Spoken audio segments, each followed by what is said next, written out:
Gênesis capítulo 3, versos 7 a 13 diz: Então os olhos de ambos foram abertos e perceberam que estavam nus. Juntaram, pois, folhas de figueira e cobriram-se. Então, ouvindo a voz do Senhor Deus, que passeava no jardim pela viração do dia, o homem e a sua mulher esconderam-se da presença do Senhor Deus entre as árvores no jardim. Chamou, porém, o Senhor Deus o homem e lhe perguntou: Onde estás? Ele respondeu: Ouvi a tua voz no jardim e tive medo, porque estava nu, e escondi-me. Perguntou-lhe Deus: Quem te mostrou que estavas nu? Comeste da árvore de que te ordenei que não comesses? Disse o homem: A mulher que me deste por companheira deu-me da árvore e eu comi. Então disse o Senhor Deus à mulher: Que é isso que fizeste? Respondeu a mulher: A serpente me enganou e eu comi. Quantos aqui já brincaram de pique-esconde aqui? Você vai ali, 1, 2, 3, ou então 10, 9, 8, 7, 6, 5. E quando você é achado, você ri, você brinca, você fica feliz. Mas para muitos de nós, ser achado hoje não é motivo de alegria. Na verdade, há muita gente como Adão se escondendo, como Eva evitando ser conhecido. Gente evitando a qualquer custo ser achado. Esconder-se da dor, da reprovação, esconder-se do julgamento, da condenação, da zombaria, do vexame, do escárnio, é a atividade frequente e constante de muita gente. Há pessoas que se tornaram especialistas em mascarar a sua dor. Na verdade, o problema é que ela sempre está vazando, essa dor escondida sempre está aparecendo de outra forma. E as pessoas usam máscaras, erguem escudos de proteção e tentam distrair a atenção das pessoas. Nós nos escondemos dos outros, nos escondemos de nós mesmos e nos escondemos de Deus. Incrível, Adão e Eva se escondendo de Deus. Então nós desenvolvemos alguns mecanismos de defesa, ficamos especialistas nisso. Há séculos o homem faz isso, há milênios, desde o princípio dos tempos. Esconder-se por causa da vergonha remonta o jardim primitivo dos nossos pais. Veja o que a Bíblia diz: Ora, um e outro, o homem e a sua mulher, estavam nus e não se envergonhavam. O texto sagrado podia dizer: eles estavam nus e se amavam, ou estavam nus e não sentiam ansiedade, ou dor, ou sofrimento, ou tinham alegria e paz. Mas a Bíblia quis nos informar que eles estavam nus e estavam no estado de não ter vergonha um do outro. A palavra hebraica para vergonha é bosh, que significa envergonhado diante do outro. Então nós ficamos com medo dos outros, medo da exposição de quem somos, medo do mal, medo do cancelamento, né, que está em moda.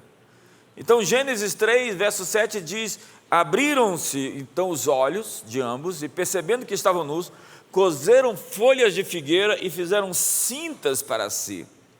Naquele momento, a vergonha invadiu o mundo. A reação dos nossos pais primitivos foi de coser para si folhas de figueira, até mesmo para se esconder de Deus. Antes mesmo de Deus aparecer para eles, eles estavam se cobrindo, inventando escusas, desculpas, justificativas. Eles entraram no modo defensivo. Repita comigo essa frase: modo defensivo. Diga: entraram no modo defensivo. Você conhece alguém assim, que já começa a se defender antes de ser atacado? Você coloca qualquer palavra e já virou um sermão. Ao princípio, eles se esconderam um do outro. A separação invadiu o relacionamento. Quando ouviram a voz do Senhor Deus que andava pelo jardim na viração do dia, esconderam-se da presença do Senhor Deus, o homem e a sua mulher, por entre as árvores do jardim. E depois, com medo, se esconderam de Deus. E chamou o Senhor Deus ao homem e lhe perguntou: onde estás? Isso é uma pergunta retórica, né? Uma pergunta retórica é aquela que você sabe a resposta, mas que você quer ouvir a si mesmo. Ei, Adão, onde é que você está? Eu estou te procurando. Onde é que você está, Eva? Quais são as árvores que você está se escondendo? E ele respondeu: ouvi a tua voz no jardim, e porque estava nu, tive medo,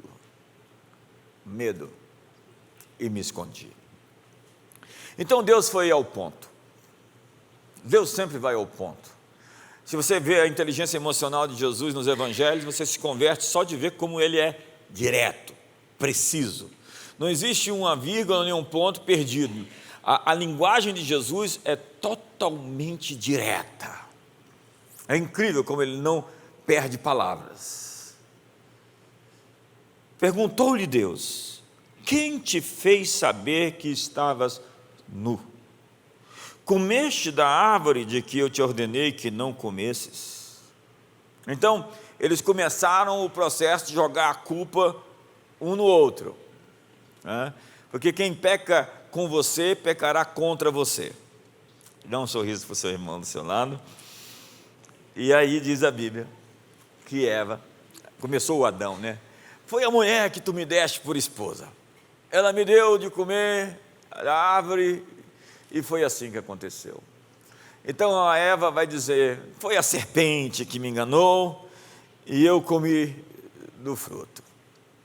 Com vergonha, nós nos escondemos, arrumamos desculpas, justificativa. Tem gente que já está preparando a desculpa antes de acontecer o problema. Tem gente que já está falando assim: como é que eu vou justificar quando tudo der errado? Há pessoas que se especializam em preparar desculpas para fracassar, ao invés de pagar o preço para vencer. Quantos estão comigo?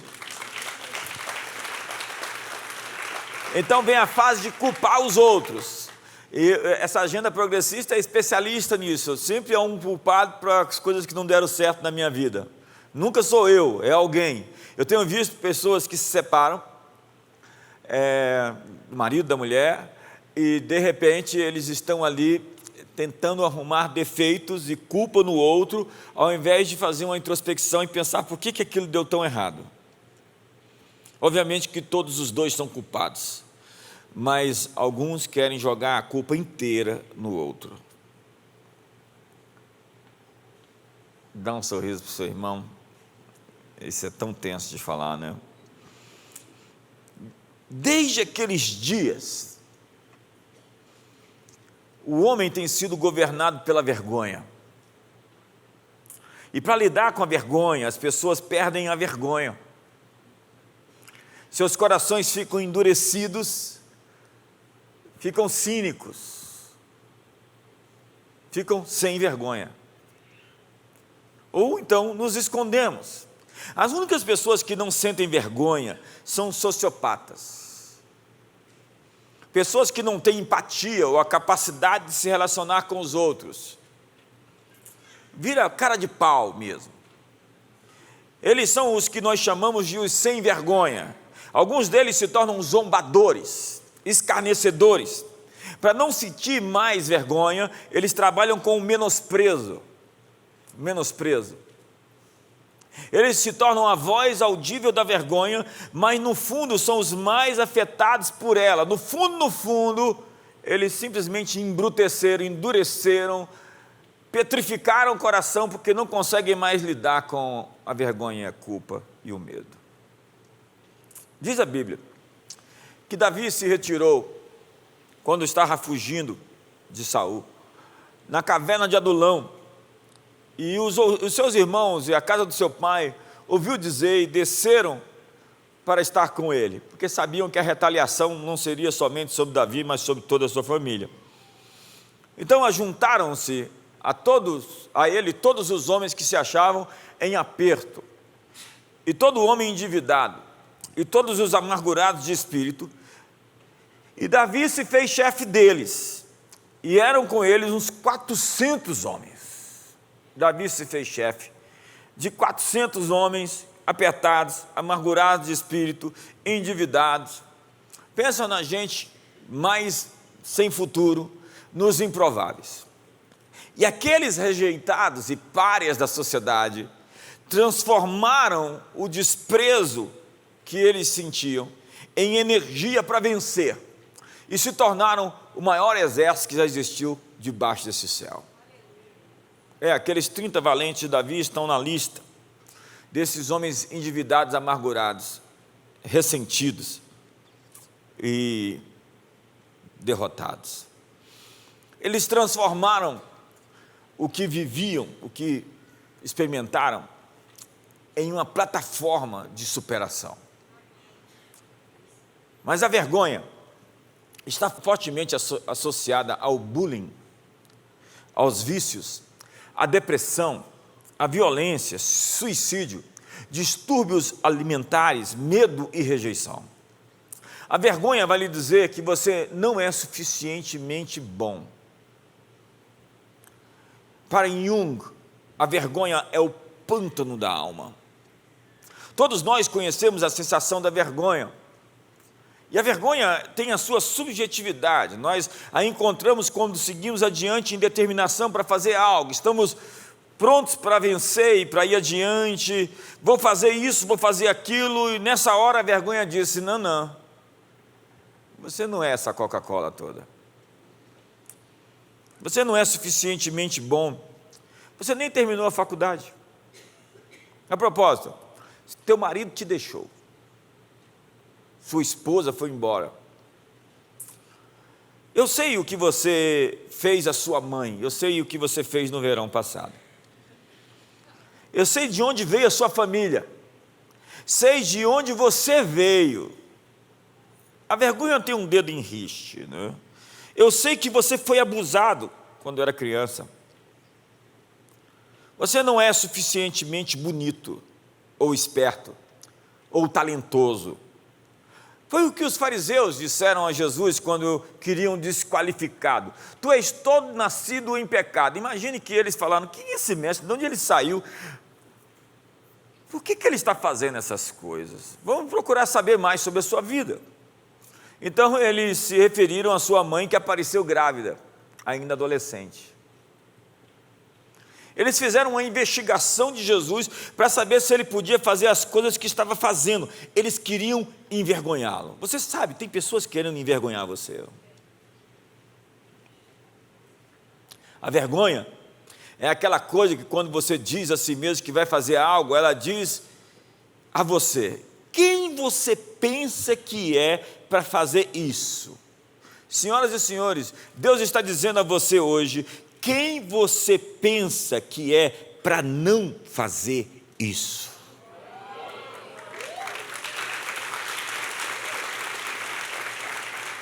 Agora, a vergonha é diferente da culpa. A culpa diz, eu errei. A vergonha diz, eu sou um erro. A doutora Brené Brown escreveu um livro incrível, alguns livros, onde ela diz que a vergonha dirá a você que há alguma coisa em você que fará com que as pessoas que chegarem perto de você descubram que você não é merecedor de respeito, dignidade ou de apreço.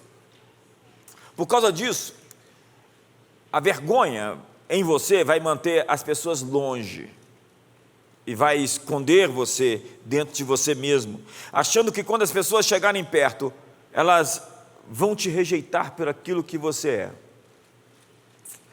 Chris Vallotton diz que normalmente essa pessoa cria um caso contra quem se aproxima para viver sozinha com os seus segredos. Então você começa a autossabotagem. na vida, nos relacionamentos, nas suas conexões. E o que consolida a vergonha é uma mentira de que eu não sou suficientemente bom, ou que não sou digno de amor, não sou digno de respeito, não sou perfeito.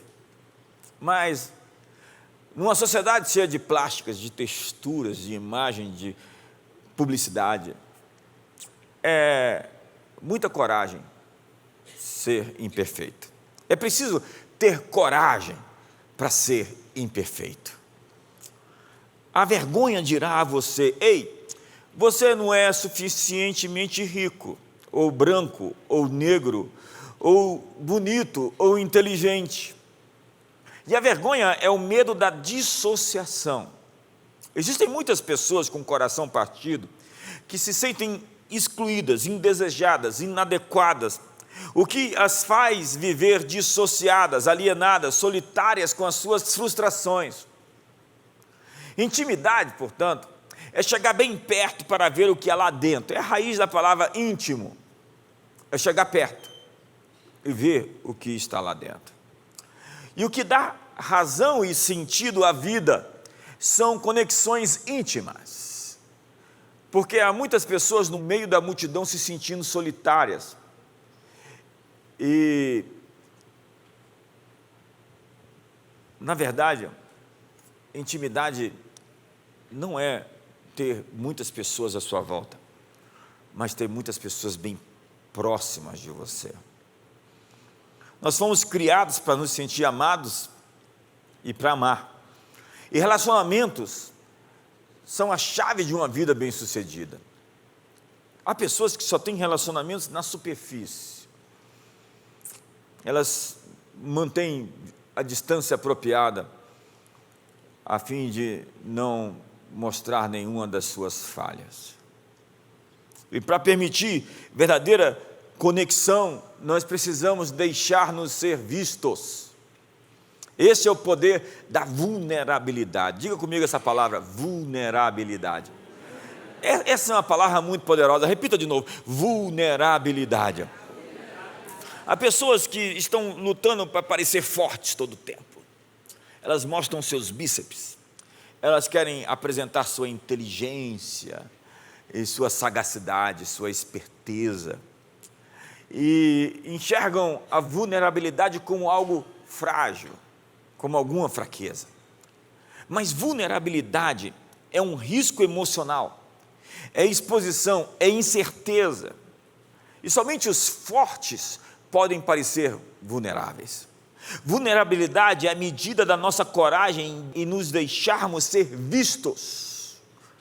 Eu não sei, ou na verdade eu sei, que muitos aqui não gostam desse discurso, porque estão à procura de esconder seus segredos, primeiro para si mesmos. E a Bíblia diz: ai dos que chamam o mal de bem e o bem de mal. Daí eles se tornam andarilhos, ermitões, errantes, fugitivos, que buscam valor e aceitação de muitas formas, e no primeiro momento que são expostos, eles desaparecem. Na verdade, pessoas que criam narrativas sobre a sua vida, que mentem inveteradamente sobre si e sobre os outros, que apresentam seus títulos acadêmicos, suas extravagâncias, que usam drogas, fazem sexo, bebida e pornografia para preencher esse fosso, esse buraco que cada vez vai ficando mais fundo dentro da alma. Quando eu me sinto importante e digno de amor, aceitação, eu exijo que as pessoas me tratem da maneira como eu me vejo e como eu me trato. Porque se sentir importante é muito importante. Porque quando eu não me sinto importante, eu vou buscar importância nos olhos dos outros e vou fazer peripécias, pirotecnias para me apresentar como alguém que de fato é importante, porque eu não me sinto assim.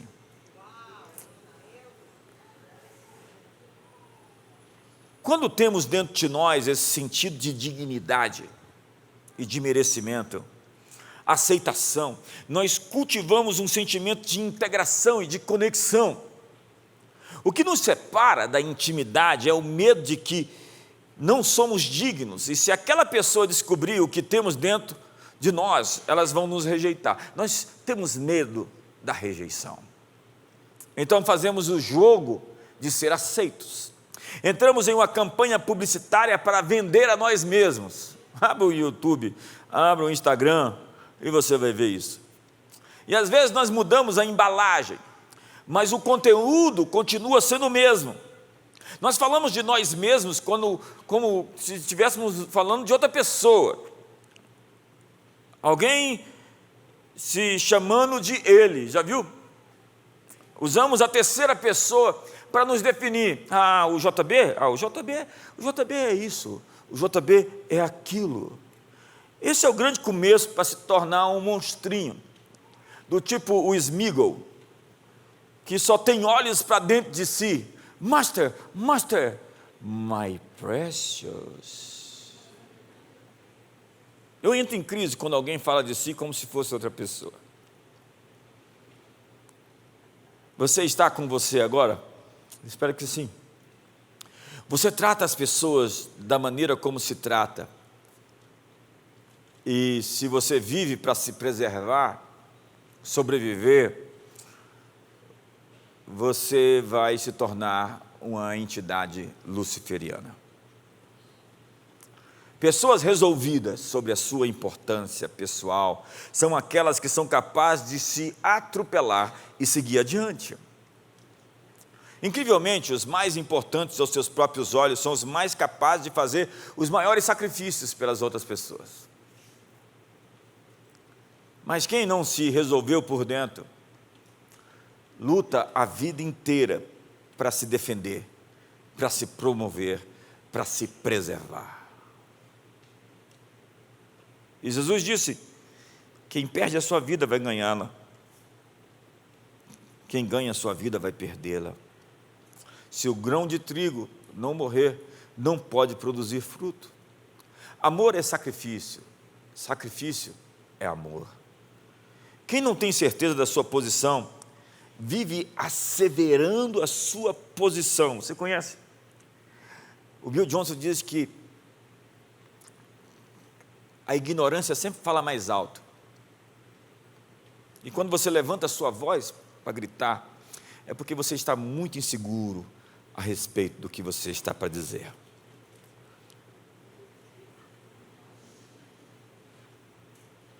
Tem pessoas que dão carteirada o tempo todo. O Brasil é o país do você sabe com quem você está falando. Eu já fui barrado em vários eventos nossos. É incrível, parece que é uma tentação. Isso já não está acontecendo nos últimos anos, porque quando a tentação não acontece mais, é porque você venceu. Porque se você está sendo tentado em algo, é porque ainda existe a chance de você sair da linha. Então, fui barrado 1, fui barrado 3, 4 vezes. Aí eu ficava ali feito um menino perdido. Ei, alguém me salva aqui. Um dia eu falei: olha, fica sabendo que eu sou o organizador de todo esse evento. E o segurança falou para mim: então fica sabendo, o senhor deve saber que se o senhor é organizador do evento, a entrada não é por aqui, é por ali.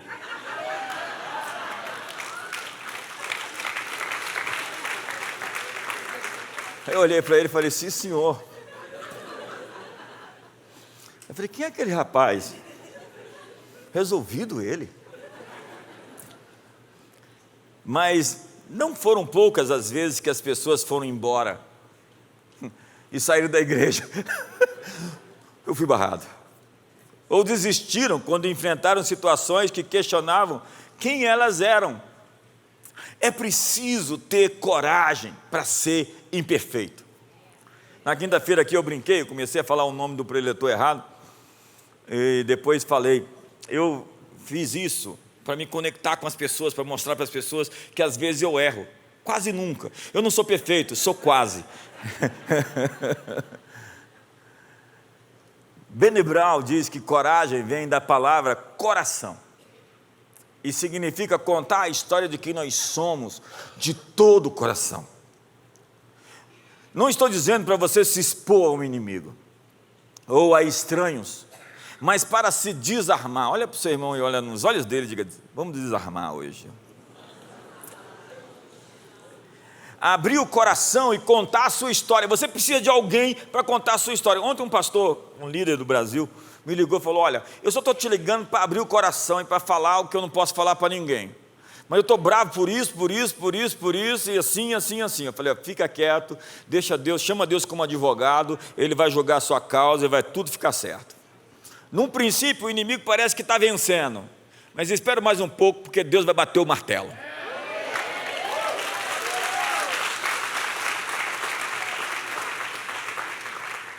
Quanto mais vulnerável você é, mais bonito você se tornará.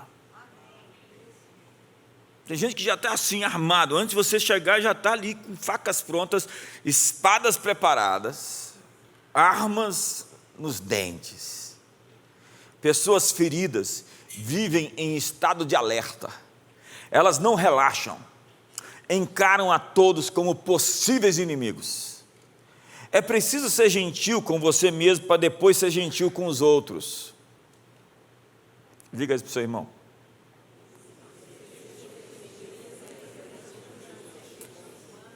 Não podemos ser gentis com os outros se não formos gentis com nós mesmos. Ser vulnerável é o mesmo que ser poderoso.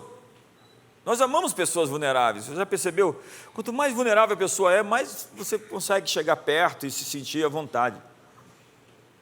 Mas é difícil,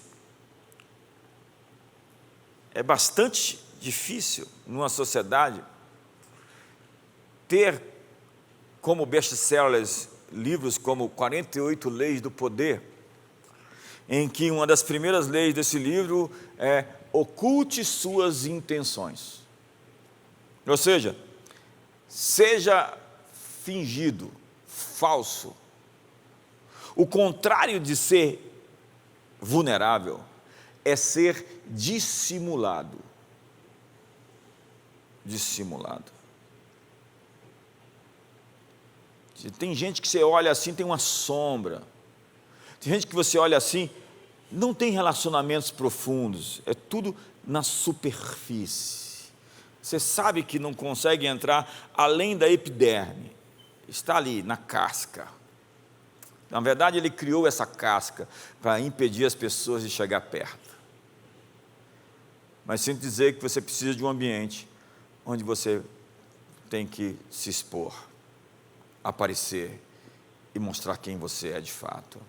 Ou senão, você vai viver a vida tentando mostrar às pessoas alguém que você não é. Então, nesse caso, você é uma farsa.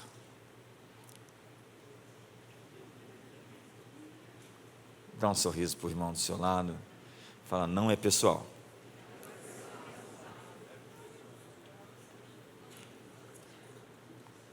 Então, é como ter uma sombra sobre si ou viver nas sombras.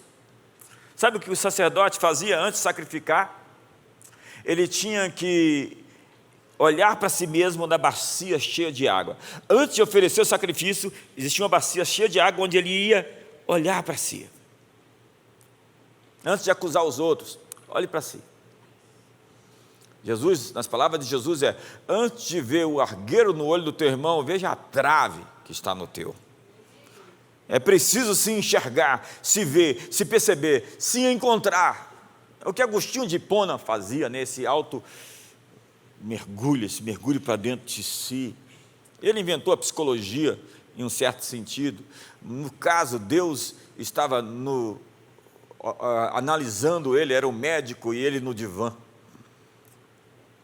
Ele estava abrindo o coração e expondo suas falhas, faltas e queixas perante o Senhor.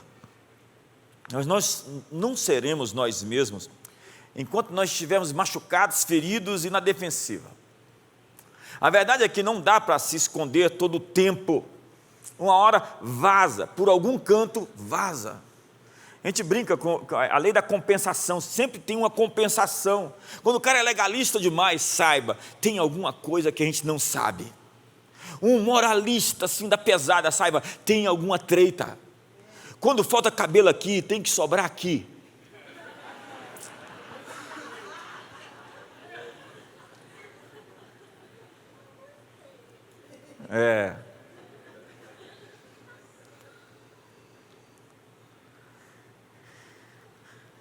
Sabe, quanto mais medo nós temos, mais implacáveis nós somos. Quando você vê alguém assim muito duro, você fala: que vida você teve, hein? Me conte a sua história. E você não consegue entender as pessoas até que você conhece a história delas. Dizemos aos outros que nós somos perfeitos, mas isso não funciona.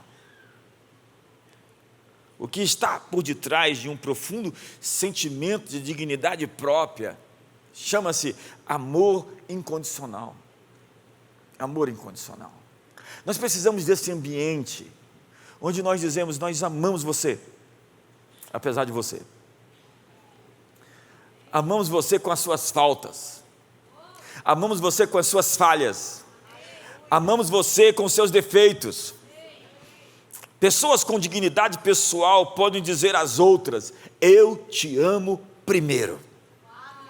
Eu te amo primeiro é muito poderoso. Quando nós temos esse ambiente de amor incondicional, caem as máscaras. Nós não precisamos atuar. Nós não precisamos ser atores. Sabe, eu te amo primeiro é realmente poderoso. Eu te amo primeiro significa estar disposto a fazer algo sem qualquer garantias. Significa investir numa relação ainda que essa resultasse em um não. E ao mesmo tempo dizer que eu vou continuar te amando, não importa o que você fizer. Nosso trabalho aqui não é dizer que você é perfeitinho e sem defeito, mas confrontar seus erros e mesmo assim dizer a você que apesar dos seus erros você é digno de ser amado, aceito e integrado. A honra tem esse aspecto do confronto, porque se não tem esse confronto, não é honra, é bajulação. Somente seja autêntico e verdadeiro e aprenda a dizer o mais rápido possível: me desculpe, foi mal, errei, me perdoa, vamos em frente. Então exponha-se e seja visto. Ame de todo o coração, mesmo que não haja garantias. Pare de gritar e comece a ouvir. Trate-se com carinho. Desfrute da sua própria presença. Aprenda as verdades mais difíceis sobre você mesmo. Eu vou repetir. As verdades mais difíceis sobre você mesmo. Olhe-se no espelho. É tentador ficar do lado de fora na arena e criticar quem está fazendo algo. Vai lá e faz melhor. Um crítico deveria fazer melhor do que aqueles que ele critica. Alguns escolheram viver suas vidas assistindo a vida dos outros. Eles são espectadores da vida dos outros. Eu gosto do texto de Theodore Roosevelt. Não são os críticos que contam.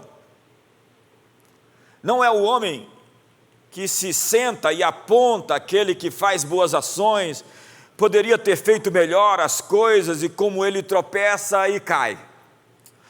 O crédito vai para o homem que está na arena, que tem a cara suja do pó, de sangue e de suor, que quando está na arena, no melhor dos casos vence e, no pior dos casos, perde, mas que quando falha, o faz com grande ousadia. Nós lutamos contra a vergonha, e a vergonha de não ter o nome do pai no registro do nascimento, ou a vergonha de ter sido abusada, e ainda acreditar que o que aconteceu foi culpa sua. A vergonha mora às vezes numa pergunta: quando você vai casar? Reuniões de família, então, se tornam encontros de vergonha. E quem disse que você precisa se casar para ser feliz? A vergonha, às vezes, se veste de raiva, ou usa a máscara da religião. A vergonha tem suas mentiras. As pessoas vão descobrir quem você é. Então, projete uma imagem forte todo o tempo. Você luta contra o medo de não ser o bom o bastante. Você tem medo de deixar que seu verdadeiro eu seja visto e conhecido. Você está sempre tentando conseguir aprovação, está tentando provar seu valor. E a vergonha vive ao seu lado. Ela mora no seu vizinho, no seu companheiro de academia, ali malhando. Pessoas que sorriem nas capas de revistas de moda estão disfarçando sua vergonha. Brené Brown, autora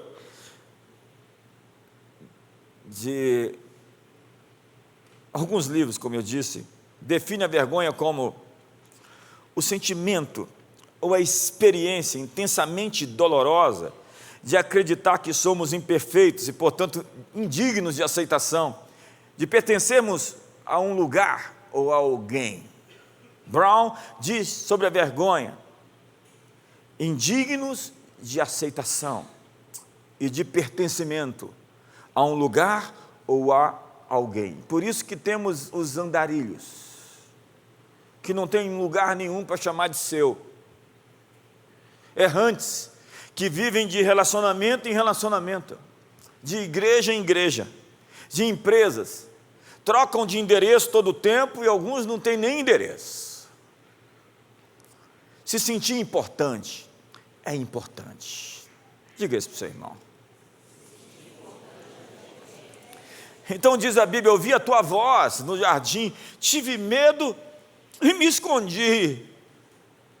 A voz de Deus virou alarme, buzina, alarde, assombro, susto, espanto. E até hoje nós estamos com medo de Deus. Até os dias de hoje estamos nos escondendo de Deus. Então eu vou começar a aterrissar. Marcos capítulo 5, verso 24, conta a história de uma mulher que vendeu tudo para curar a sua doença.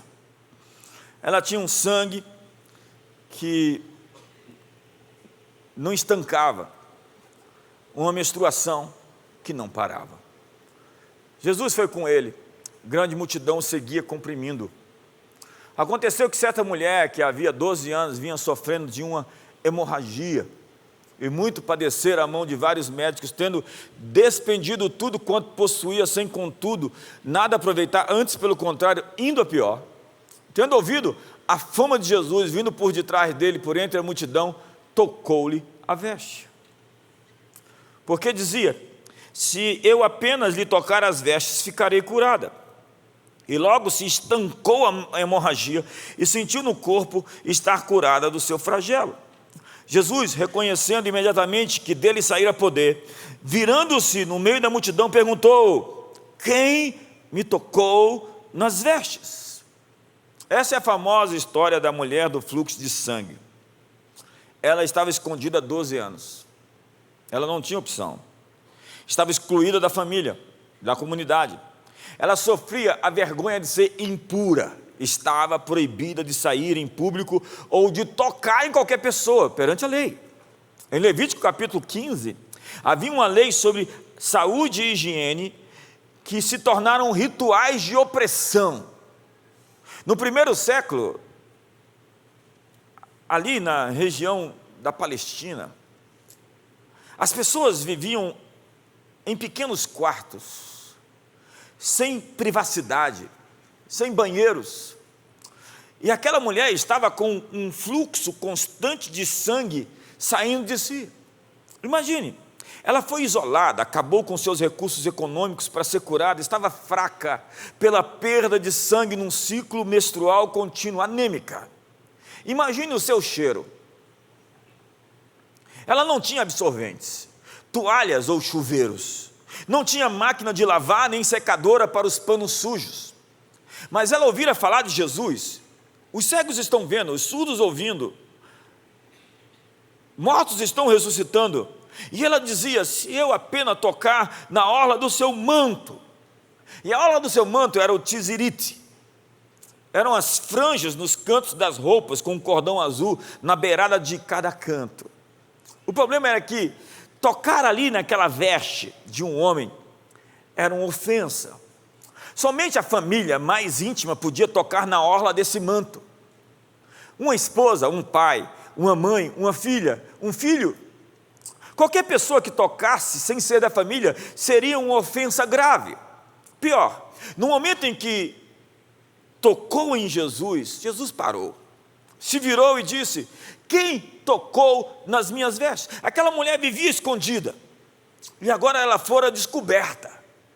12 anos de isolamento, e ela teria sua desgraça agora trazida para todos. Todo mundo iria reconhecer, olhar para ela. E em vez de fugir e se esconder, ela disse: foi eu, é libertador. De todas as palavras que ela poderia ter dito, de todas as palavras que Jesus poderia ter respondido, ele escolheu a mais estrondosa e a mais bombástica. A inteligência emocional de Jesus é incrível. Cada palavra não está ali fortuitamente, casualmente, tem um plano. Jesus responde para ela: filha,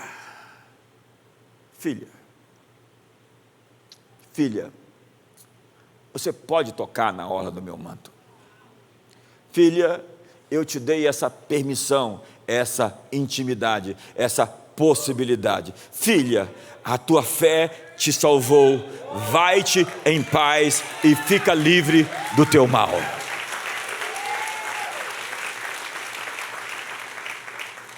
Ele disse a ela: você tem permissão, você pode entrar. Ela não era somente aceitável, mas intimamente, eternamente ligada a Ele.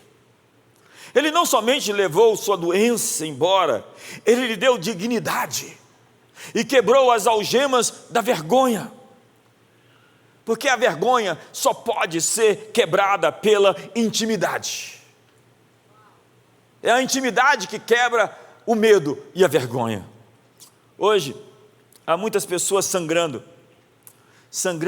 sentimentos assustadores, sangrando solitárias, sangrando amarguras e ressentimentos, sangrando medo, se encolhendo, se sufocando, se reprimindo, querendo ser invisíveis em busca do dom de desaparecer, de se tornar invisível. Algemadas à vergonha, elas têm vergonha demais para procurar ajuda. E a resistência mais forte no processo de cura da vergonha é a própria vergonha. A vergonha lhe mantém fora da intimidade, escondido, isolado, excluído. Mas, senhoras e senhores, está na hora de você sair do seu esconderijo para encontrar a sua graça. Jesus foi ferido pela sua cura, e hoje Ele te chama de filho, de filha. E Ele levou consigo naquela cruz a sua vergonha, pendurado nu em uma cruz. Então vamos contar até 10 de novo, e vamos parar de brincar de pique-esconde. 9, 8, 7, 6, 5, 4, 3, 2, 1. A contagem acabou. Agora é hora de você sair do seu esconderijo e receber o seu abraço. Fique de pé essa manhã.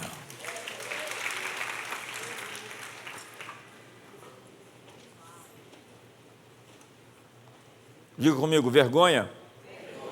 Tenha vergonha.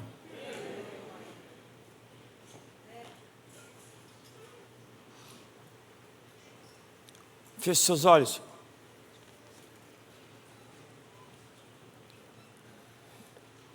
Você tem que assumir a sua culpa, a sua parte na desgraça. Você tem que assumir os seus resultados. E depois disso, você tem que levar isso até a cruz. E dizer: Senhor,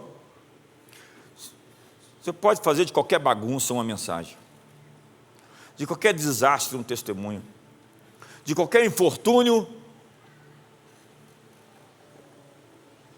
um propósito.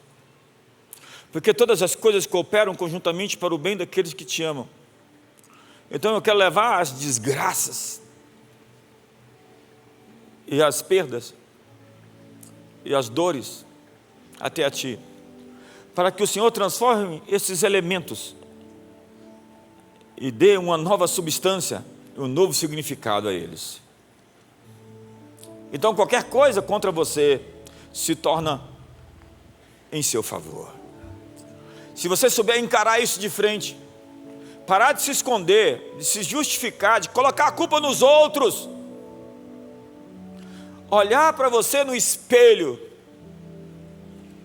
e se reconhecer como filho e filha, sair dos esconderijos, de trás das árvores, abrir mão das folhas de figueira, das escusas, das justificativas, das desculpas,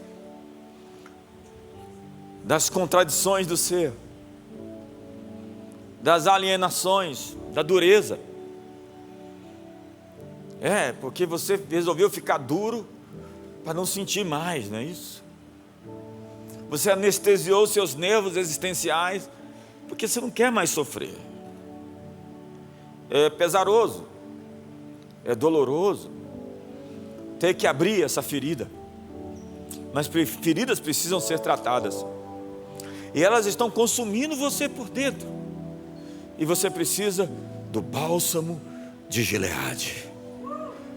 Você precisa das suas mãos que te toquem e diz: você é aceito, apesar de você e dos seus erros. Eu te amei e continuo te amando, sabendo tudo sobre você. Tudo que eu sei sobre você não muda o fato de que eu te amo de maneira incondicional. Não muda o fato de que eu sofri e morri pelos seus pecados. E tudo que eu peço a você hoje é: faça essa curva, vai e não peques de novo. Mude a atitude, mude a disposição, mude as amizades, mude os relacionamentos, mude os seus discursos, muda de página.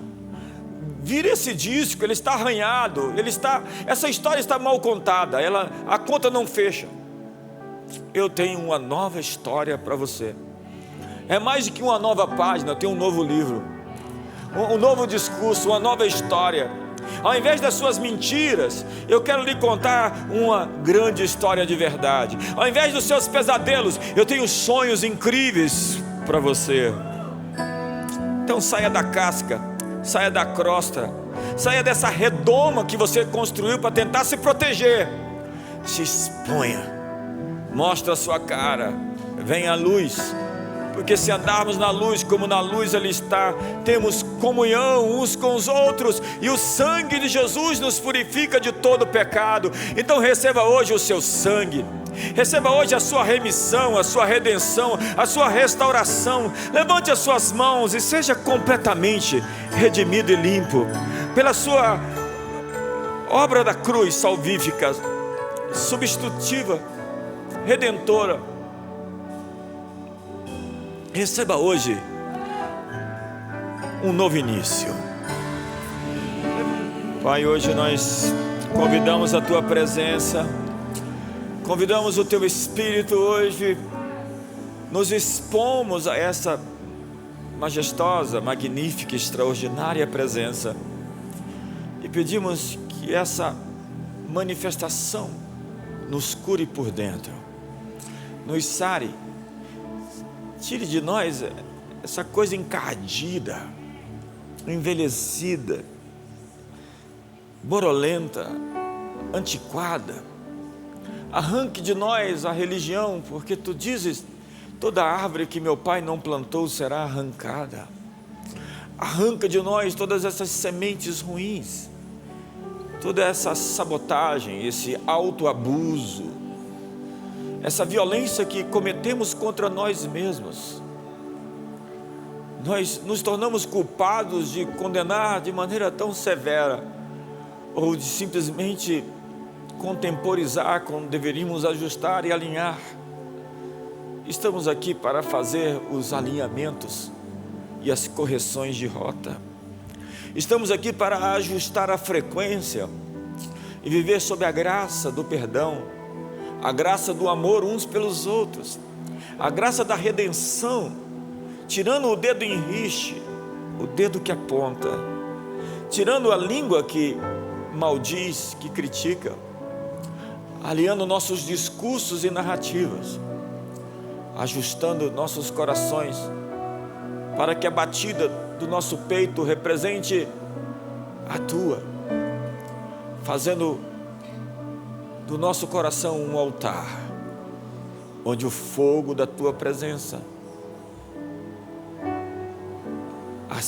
aceso, nos inflama por dentro e cura toda chaga, toda ferida. Abraça a pessoa do seu lado hoje, ore com ela, ministre a ela uma palavra de conforto, de força, de cura. A propósito, diga a ela que não tem condenação contra ela. Diga a ela que já nenhuma condenação há para aquele que está em Cristo Jesus. Diga a ela que quem intentará acusação contra os eleitos de Deus, se é Deus quem os justifica. Diga a ela que perdoados estão os seus pecados. Simplesmente ande em novidade de vida, alinhe e ajuste os seus caminhos, corrija as suas palavras, acerte o seu caminho. Pai, muito obrigado por essa manhã de cura, de exposição, de vulnerabilidade. Sim, precisamos do perdão, da cura, da redenção. Não conseguimos salvar a nós mesmos. Acreditamos no Salvador, Jesus Cristo, Salvador, Filho de Deus, que morreu pelos nossos pecados, que nos justificou, que quebrou as escusas, desculpas, e nos cobriu com o seu manto ao invés das folhas de figueira. Nós temos a sua proteção, o seu sangue que redime e purifica as nossas consciências de obras mortas, para servirmos ao Deus vivo. E que essa cura continue durante esse dia e durante essa semana, que o Senhor mostre vislumbres e derrame em abundância também, principalmente o teu Espírito, sobre toda a carne aqui presente, sobre toda a carne que nos assiste na internet, sobre cada homem e mulher, filho e pai, homem,